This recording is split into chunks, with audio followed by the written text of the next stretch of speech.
नमस्कार दोस्तों, स्वागत है आप सभी लोगों का एलईडी नॉलेज बैंक में। एक बार फिर से मैं अनिल पांडे अहमदाबाद गुजरात से आप सभी लोगों का तहे दिल से स्वागत करता हूं। दोस्तों बताना चाहूंगा, आज मैं फिर से एक वीडियो लेकर के आया हूं आप सभी लोगों के लिए। और आज का वीडियो है सोनी के पैनल पे कई लोगों के ऐसे सवाल, कई लोगों के ऐसे ईमेल आए थे हमारे पास कि सर पैनल से संबंधित थोड़ा वीडियो बनाएं।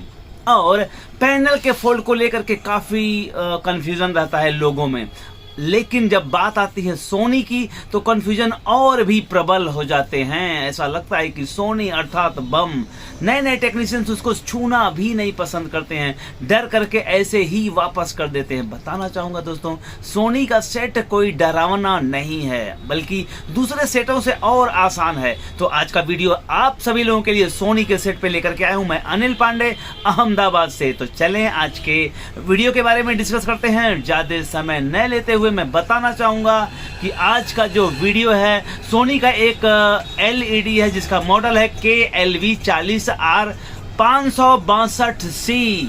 KLV40R 562C उसका मॉडल नंबर है और उसमें कुछ पैनल से संबंधित प्रॉब्लम है। और इस वीडियो में मैं बताऊंगा उसका कंक्लूजन, उसका निष्कर्ष और क्या क्या सिम्टम्स देख रहे हैं स्क्रीन पे, वो सारी चीजें मैं लाइव आज को बताऊंगा आप सभी लोगों को। तो चलें देखें, ये एक सेट है मेरे पास, ये रहा सेट। और इस सेट को हम पहले ऑन करेंगे। ऑन करके मैं आपको इसके सिम्टम्स बताना चाहूंगा। दरअसल में सोनी के सेट से लोग घबराते हैं और सोनी का सेट घबराने वाला है नहीं। देखिए, मैंने सेट को ऑन किया और ऑन करते ही यहाँ देखें ग्रीन इंडिकेटर आ गया, यहाँ स्क्रीन आनी चाहिए। देखें सोनी आया और जूम चला गया। दोबारा हम फिर से इसको कोशिश करते हैं। कई लोगों के प्रॉब्लम आते हैं इस तरह से। और दोस्तों बताना चाहूंगा, इस एक ही वीडियो में आपको कई सॉल्यूशन मिलने वाले हैं। आज के इस वीडियो में बहुत सारे सॉल्यूशन आपको मिलेंगे। पहला तो देखा आपने कि जब हम चालू करते हैं तो एक बार सोनी लिखा आता है और उसके बाद चला जाता है। अभी देखिएगा, चालू किया, ग्रीन इंडिकेटर हुआ,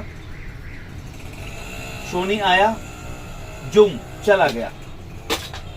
अब इस तरह के अगर सिम्टम्स आपके सेट में आ रहे हैं, अभी हम फर्स्ट स्कैन में यहां देख रहे हैं कि सोनी लिखा आया और फिर चला गया।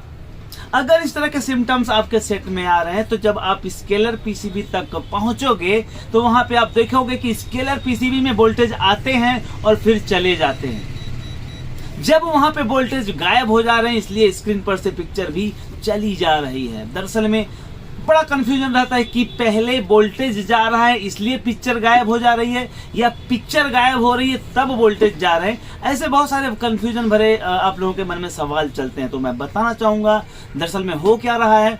वोल्टेज वहां से गायब हो जा रहे हैं स्केलर पीसीबी अथवा टिकोन बोर्ड से, और इसलिए पिक्चर गायब हो जा रही है। अब वोल्टेज क्यों जा रहे हैं वो एक सवाल है। तो ये सारी चीजें सेकंड स्कैन में पता चलेगी। तो चले हम करते हैं इसका फर्स्ट स्कैन। हमने इसका किया, अब सेकंड स्कैन करते हैं। फर्स्ट स्कैन में आपने देखा कि इसमें सोनी लिखा आया और उसके बाद चला गया। सेकंड स्कैन करने के लिए हमको सेट को खोलना होगा। वैसे मैंने सेट को तो खोल के रखा है, लेकिन समय बचाने के लिए फिर भी देखें मैंने इसको खोला। अब ये देख पा रहे हैं सोनी के सेट में ये बोर्ड है, ये इसका इन्वर्टर सेक्शन है। इन्वर्टर के बाद आप ये देखें बुफर वाला पीस है, ये स्पीकर है। अब हम इसको खोलेंगे और जैसा कि पता है आपको कि स्क्रीन पे पिक्चर एक बार बनती है। अब स्क्रीन पे अगर पिक्चर बन रही हो और उसके बाद प्रॉब्लम आता हो तो जाहिर सी बात है वो पैनल से संबंधित ही प्रॉब्लम है। पैनल से संबंधित प्रॉब्लम है अर्थात हमें स्केलर पीसीबी अथवा टिकोन बोर्ड में प्रॉब्लम को ढूंढना है। अब यहाँ आप देख पा रहे हैं इस सेट में टिकोन बोर्ड तो है नहीं, स्केलर पीसीबी है। तो जाहिर सी बात है हम स्केलर पीसीबी के इम्पोर्टेंट वोल्टेज ढूंढने का प्रयास करेंगे। और मैं यहाँ बताना चाहूँगा, आप स्केलर पीसीबी के इम्पोर्टेंट वोल्टेज ढूंढेंगे वहीं पे आपको प्रॉब्लम मिल जाएगा। तो चलें देखते हैं क्या सच में प्रॉब्लम मिल ही जाएगा या बस यूं ही। तो देखें ये स्केलर पीसीबी है इस हिस्से को स्केलर पीसीबी कहते हैं। आप देख पा रहे हैं, नज़दीक से देखें, इसे स्केलर पीसीबी कहते हैं।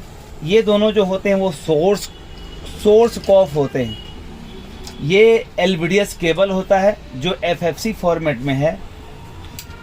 और यहाँ देखें, एलवीडीएस केबल के माध्यम से जो सिग्नल आते हैं वो टाइमिंग कंट्रोल आईसी, ये टाइमिंग कंट्रोल आईसी है, और ये है डीसी टू डीसी आईसी। अब हम इसमें देखेंगे कि क्या इसके जो इम्पोर्टेंट वोल्टेज हैं वो आ रहे हैं, और जाहिर सी बात है इसके लिए आवश्यकता होगी हमें एक मीटर की। जो ये मीटर है बहुत ही ब्यूटीफुल मीटर, इसके माध्यम से अब हम चेक करेंगे कि क्या इम्पोर्टेंट वोल्टेज प्रेजेंट हैं या क्या है। आप मीटर पे थोड़ा सा फोकस करिएगा। देखिए, मैंने यहाँ 12 वोल्ट लगाया और मैं आप लोगों को देखिए, मैंने यहाँ ये 19 वोल्ट का चार्जर है, इसे लगाया। और 19 वोल्ट के चार्जर लगाने के बाद ये चश्मा लगाना बहुत ज़रूरी है, जिसको चश्मा आ गया है। दरअसल में जो भाई को चश्मा नहीं आया है उनसे रिक्वेस्ट है कि वो चश्मे का इस्तेमाल ना करें, लेकिन जिसको चश्मा आ गया है उनको तो लगाना ही पड़ेगा। तो चलें, वैसे मैं बता दूं आपको, सर्किट देखने के लिए ही मुझे चश्मा की ज़रूरत पड़ती है, बाकी सारी चीज़ें बिना चश्मे के दिखाई देती हैं। तो ठीक है, आइए देखते हैं। यहाँ पे हमको चेक करना है इम्पोर्टेंट वोल्टेज। तो देखिए, मैंने सेट को बंद किया है, और सेट को बंद करने के साथ में पहले हमको यहाँ ढूंढ लेना है कि इसके इम्पोर्टेंट वोल्टेज जो AVDD, VGH, VGL और VCOM हैं वो कहाँ पे हैं। तो आप कैमरे को जूम करके देख पाएंगे। मैं यहाँ आपको बता रहा हूँ, यहाँ देखें, VON अर्थात VGH, VON आपको यहाँ प्राप्त होगा। ये देखिए लिखा है VGH, VON एक ही बात है। उसके बाद हम दूसरा वोल्टेज यहाँ पे ढूंढेंगे V ऑफ। अब इसमें V ऑन है तो जाहिर सी बात है इस स्केलर पीसीबी में VGL के जगह पे V ऑफ लिखा होगा। हमको ढूंढना है V ऑफ कहाँ पे है। हालांकि ये थोड़ा सा काम है ढूंढने का, मुश्किल भरा, लेकिन ढूंढना तो पड़ेगा। और देखें यहाँ पे V ऑफ कहाँ लिखा है। तो देखें, यहाँ पे V ऑन आपको दिखाई दे रहा है, और यहाँ पे देखें AVDD दिखाई दे रहा है, यहाँ पे H AVDD दिखाई दे रहा है। तो ये जो इम्पोर्टेंट वोल्टेज हैं इनकी उपस्थिति क्या है वो हम आपको बताना चाहेंगे। तो सबसे पहले हम ये चेक करेंगे कि इसमें इसके जो इम्पोर्टेंट वोल्टेज की क्या स्थिति है। और दूसरी बात, एक चीज़ और यहाँ बताना चाहूँगा, आपने ट्रेनिंग में देखा होगा कि जब मैं बताता हूँ कि ये कैसे पहचाने कि इस पैनल में बिना फ्रेम खोले कैसे हमको पता चल जाए कि साइड कॉफ लगा है कि नहीं। दोस्तों, यहाँ एक चीज़ और मैं कहना चाहूँगा, इस पैनल में जैसा कि आपने ट्रेनिंग में देखा है कि ट्रेनिंग में मैं बताता हूं कि आपको फ्रेम खोले बगैर ही आप पता कर सकते हैं कि आपके पैनल में साइड कॉफ, गेट कॉफ लगे हैं कि नहीं। कैसे पता करें, उसके तरीके क्या हैं। तो आइए इस पैनल में वो भी मैं आपको एक्सप्लेन करके बताऊंगा कि ये कैसे पता करेंगे कि इस पैनल में गेट कॉफ दिया है कि नहीं। पैनल फ्रेम को खोलने के बाद तो पता चल ही जाएगा, पर बिना फ्रेम खोले ही कैसे मालूम करें कि इसमें साइड कॉफ दिया है कि नहीं है। तो आइए बताता हूं, मैं इस पैनल में वो जगह आपको दिखाने का प्रयास करूंगा। देखें, स्केलर पीसीबी पे फिर से आप वापस आएं और आप देखें, यहाँ आपने देखा V ऑन वोल्टेज यहाँ आपको प्राप्त हुआ, यहाँ AVDD वोल्टेज है, और यहाँ पे VCC 1.2 दिख रहा है। देखें, लिखा हुआ VCC 1.2 आप देख पा रहे हैं। और इसके बाद मैं यहाँ दिखाने का प्रयास करूँगा H AVDD 8.5 voltage. H AVDD की वैल्यू 8.5 यहाँ दिया हुआ है। दरअसल में H AVDD का मतलब होता है हाफ वोल्टेज ऑफ AVDD। अगर AVDD 16 वोल्टेज है तो H AVDD 8 वोल्टेज होगा। AVDD अगर 18 वोल्टेज है तो H AVDD 9 वोल्ट होगा। मतलब AVDD का आधा वोल्टेज H AVDD होता है। तो यहाँ देखें, लिखा हुआ भी है। अब हम दूसरे स्टेप पे जाएंगे। आइए आप इधर देखें, यहाँ देखें, आपको गेट की लाइनें दिखाई दे रही हैं। ये हैं गेट की लाइनें, ये गेट की लाइनें हैं। अब गेट की लाइनें ये तो आप देख पा रहे हैं यहाँ पे 1 2 3 4 5 6 7 8 9 10 11 पॉइंट आपको यहाँ दिख रहे हैं। ये सारी लाइनें गेट की हैं।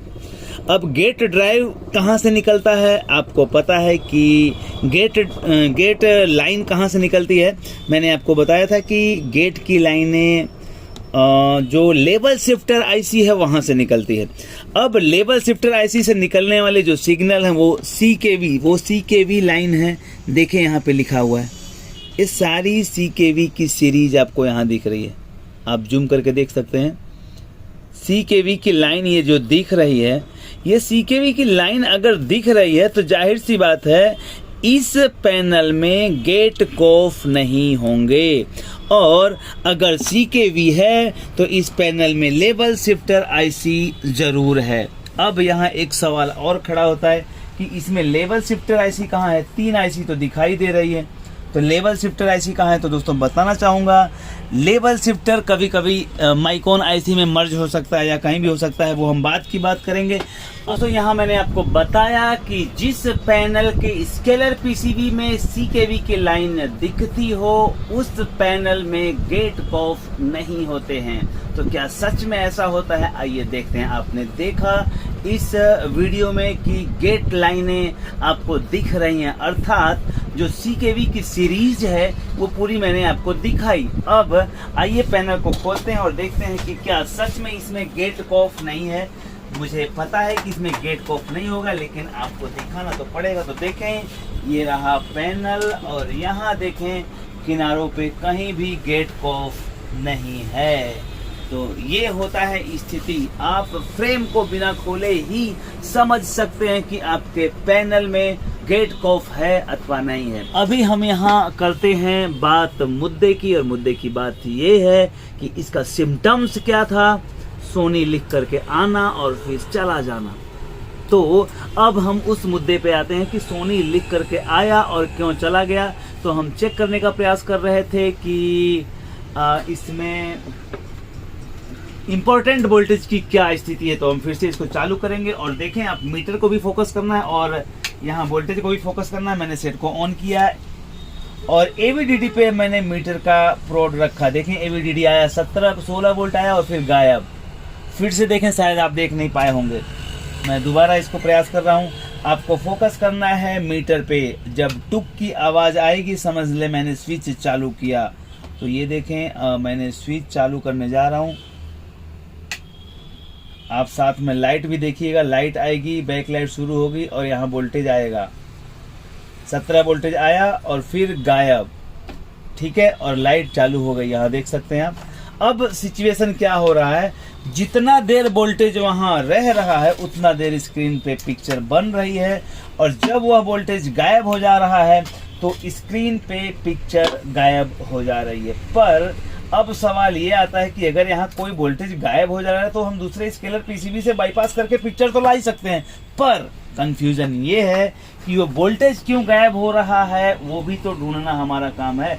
अगर मान लीजिए वोल्टेज गायब हो जा रहा है और आप ऐसा सोच रहे हैं कि एक दूसरे स्केलर पीसीबी को लेकर के हम वोल्टेज बाईपास कर देंगे तो प्रॉब्लम सॉल्व हो जाएगा। दरअसल में प्रॉब्लम सॉल्व नहीं होगा, प्रॉब्लम और बढ़ जाएगी, क्योंकि जब तक हम उस पहलू को नहीं ढूंढेंगे कि ये वोल्टेज गायब क्यों हो रहा है वहां तक हमें वोल्टेज बाईपास नहीं करना है।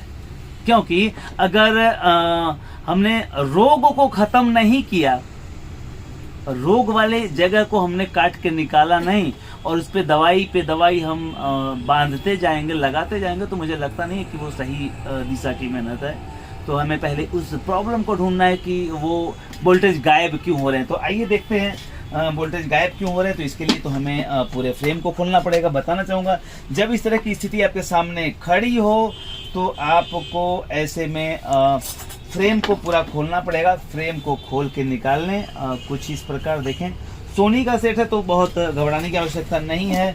आपको पैनल ओपनर टूल्स रखने होंगे। अगर आपके पास पैनल ओपनर टूल्स नहीं है तो सोनी के सेट को खोलने में थोड़ी मुश्किल हो सकती है। देखें, ये पैनल ओपनर टूल्स जो है ये होना ज़रूरी है। ये पैनल ओपनर टूल्स यहाँ हमको देखें, यहाँ लॉक को हमने हटाया, खाली थोड़ा सा लोग को हटा देना है और फिर इधर से भी लोग को थोड़ा सा हटा देना है।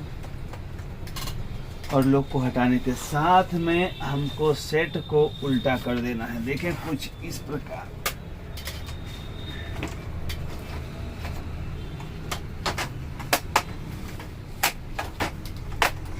कई लोग सोनी के सेट को खोलने में घबराते हैं, लेकिन बहुत घबराने की ज़रूरत नहीं है थोड़ा सावधानी भरा काम, लेकिन घबराने की आवश्यकता नहीं है। अब दोस्तों मैं बताना चाहूँगा आपको, सबसे पहले इसको आप LVDS को डिस्कनेक्ट कर दें। डिस्कनेक्ट करने के बाद आप ये जो सोर्स कॉफ लगा हुआ है दोनों, इस दोनों सोर्स कॉफ के इन दोनों किनारों पे आपको देखना है कि कहीं स्पार्किंग तो नहीं हुई है। ये देखने का प्रयास करना है दोनों किनारों पे। तो आए दोस्तों, हम सेकंड स्कैन में इस सोर्स कॉफ की चेकिंग करते हैं कि सोर्स कॉफ कहीं फायर तो नहीं है। कैसे चेकिंग करते हैं आइए दिखाने का प्रयास करता हूँ। तो मैं दिखाना चाहूँगा कि सोर्स कॉफ को चेक करने के लिए आपको इस तरह से कैमरे को सोर्स कॉफ के पास लाएं। मैं कोशिश करूँगा कि आपको दिखा सकूँ। देखें यहाँ पे नज़दीक से यहाँ देखने का प्रयास करें, कहीं पे फायरिंग नज़र आनी चाहिए। आप देख पा रहे हैं, आप देख पा रहे हैं यहाँ कहीं भी फायरिंग नज़र नहीं आ रही, स्पार्किंग नज़र नहीं आ रही है। दरअसल में यहाँ स्पार्किंग अगर होती है तो इस तरह के प्रॉब्लम्स खड़े होते हैं। तो आप इसमें देख पा रहे हैं कोई भी स्पार्किंग आपको नज़र नहीं आ रही है। देखें आप, ये सारे स्कोप बहुत अच्छी तरह से आपको दिखाई दे रहे हैं और इस स्कोप में कहीं भी आपको स्पार्किंग नहीं नज़र आ। अब चलें, अब दूसरे कोफ को हम इसको देखने का प्रयास करेंगे। दूसरे कोफ की स्थिति क्या है, क्या दूसरे कोफ में स्पार्किंग है या नहीं है, हम उसको देखने का प्रयास करेंगे। तो आए दोस्तों देखें, हम दूसरे कोफ का एनालिसिस करते हैं। तो यहाँ आप जूम करके देख सकते हैं। यहाँ मैं दिखाने का प्रयास करूँगा कि दूसरे कोफ में कहीं स्पार्किंग आपको क्या नज़र आ रही है। देखें आप, अब यहाँ आप कहेंगे कि कोफ तो कहीं पे भी फायर नहीं है। दरअसल में कभी कभी क्या होता है कि फायरिंग इतनी छोटी होती है कि हमारी आंखें उसे देख नहीं पाती है। अब हमें इसको और डीप में जाकर के स्कैन करने की आवश्यकता है। हम अब प्रयास करेंगे इस मैग्नीफाइंग ग्लास से उसे स्कैन करने का। मैग्नीफाइंग ग्लास से अब हम उसको चेक करेंगे कि क्या स्पार्किंग कहीं नज़र आ रही कि नहीं, क्योंकि स्पार्किंग तो है, ज़रूर है स्पार्किंग, चाहे वो पैनल के अंदर हो चाहे वो सोर्स कॉफ में हो, पर स्पार्किंग तो डेफिनेटली होनी ही चाहिए। पर आपने देखा स्पार्किंग हमें मिल नहीं रही थी। अब हम इस मैग्नीफाइंग ग्लास के माध्यम से उस स्पार्किंग को चेक करने का प्रयास करेंगे। बहुत छोटी स्पार्किंग भी कभी कभी बड़ी होती है। तो चलें, मैं यहाँ बताना चाहूँगा, अब मैं इसको इस मैग्नीफाइंग ग्लास से देख करके आपको बताऊँगा कि स्पार्किंग कहाँ है। तो आइए दोस्तों, हमने ये मैग्नीफाइंग ग्लास लगा लिया। अब इस मैग्नीफाइंग ग्लास के माध्यम से देखने का प्रयास करेंगे, पूरे इस सोर्स कोफ को एनालिसिस करेंगे 1 बाय 1 और देखेंगे कि क्या इस कोफ में कहीं पे भी फायरिंग है। इस हिस्से को ध्यान से देखें, यहाँ कोई फायरिंग नहीं है। उसके बाद इस किनारे पे आएँ, इस किनारे पे आकर देखें, यहाँ भी कोई फायरिंग नहीं है। ओ माय गॉड, देखें यहाँ फायरिंग डिटेक्ट हुई है आपके सामने। ये देखें आपके सामने फायरिंग यहाँ आप देख पा रहे हैं। ये जो आप अपनी नंगी आंखों से नहीं देख पा रहे थे, अब आप देख पाएंगे इस मैग्नीफाइंग ग्लास के माध्यम से। देखें यहाँ ये फायरिंग आपको दिख रही है। यहाँ पे आपने देखा फायरिंग को और नज़दीक से मैं दिखाने का प्रयास करूँगा, जूम करके और दिखाऊंगा आपको। ये देखें, ये लाइनिंग आप देखें, यहाँ शॉट है लाइनिंग और फायरिंग भी आपको दिख पा रही है। तो दोस्तों ये था मैग्नीफाइंग से एनालिसिस करने का फ़ायदा। ये मैग्नीफाइंग ग्लास से जब आप एनालिसिस करते हैं तो छोटी सी छोटी चीज़ों को आप बड़ी बारीकी से आप देख पाते हैं। इस तरफ की लाइनों को आप देखें, ये लाइनें स्पष्ट रूप से आपको दिखाई दे रही हैं कि लाइनें कहाँ तक जा रही हैं। देखें यहाँ कहीं भी आपको फायरिंग नहीं नज़र आ रही है, लेकिन वहीं पे जब हम इस तरफ आते हैं तो कोफ के इस तरफ गेट लाइन में यहाँ आपको फायरिंग दिखाई देती है। तो इस तरह से हम इस मैग्नीफाइंग ग्लास के माध्यम से देख सकते हैं कि फायरिंग कहाँ थी। आपने देखा जब हम उसे नंगी आंखों से देखने का प्रयास किए तो सोर्स कोफ में कहीं भी फायरिंग नज़र नहीं आ रही थी, लेकिन जब हम उसे और डीप में देखने का प्रयास किए तब पता चला कि हमारे सोर्स कोफ में फायरिंग है। फायरिंग कितनी छोटी थी वो भी आपने देखा। तो दोस्तों यहाँ जो हमारी पैनल चलती है, पैनल में जो पिक्चर बनते हैं, बहुत मामूली सिग्नल, मामूली वोल्टेज के मैनेजमेंट से ये पूरा ऑपरेटिंग होता है। अब वहाँ एक छोटी सी सॉर्टिंग भी बहुत मायने रखती है। देखें आप, इतनी सी छोटी सॉर्टिंग एक थी और वो पूरे वोल्टेज को ड्रॉप कर दे रही है। तो दोस्तों ये वजह थी वोल्टेज को ड्रॉप करने की, और इस वोल्टेज ड्रॉप होने की वजह से जो स्क्रीन पे पिक्चर गायब हो रही है वो हो रहा था। दरअसल में इतनी आसानी से हम उसे देख नहीं पा रहे थे, लेकिन मैग्नीफाइंग ग्लास के माध्यम से जब हमने देखा तब पता चला कि वहाँ पर स्पार्किंग है, सोर्स कोफ में स्पार्किंग है। तो इस तरह से एनालिसिस करके आप जजमेंट ले सकते हैं कि वोल्टेज ड्रॉप क्यों हो रहा है। अब इस स्पार्किंग वाले हिस्से को आप साफ़ करें। साफ़ करने से यदि आपका काम हो जाता है तो ठीक है, अगर साफ़ करने से काम आपका नहीं होता है तो आपको बॉन्डिंग कराना पड़ेगा, अर्थात सोर्स कोफ नया डलवाना पड़ेगा, तब जाकर के ये प्रॉब्लम सॉल्व होगी। लास्ट में जाते जाते मैं आपसे कुछ कहना चाहूंगा, और कहना ये चाहता हूं कि काव्य शास्त्र विनोदेन कालो गच्छति धीमताम, काव्य शास्त्र विनोदेन कालो गच्छति धीमताम, व्यसनेन च मूर्खाणाम निद्राय कलहेन वा, व्यसनेन च मुद्राणाम निद्राय कलहेन वा। अर्थात जो बुद्धिमान लोग हैं अपना समय काव्य शास्त्र अथवा पठन पाठन में व्यतीत करते हैं, परंतु वहीं पे मूर्ख का समय निद्रा अथवा कलह में व्यतीत होता है। आप डिसाइड कर लें आप किस कैटेगरी में आते हैं। Thank you very much.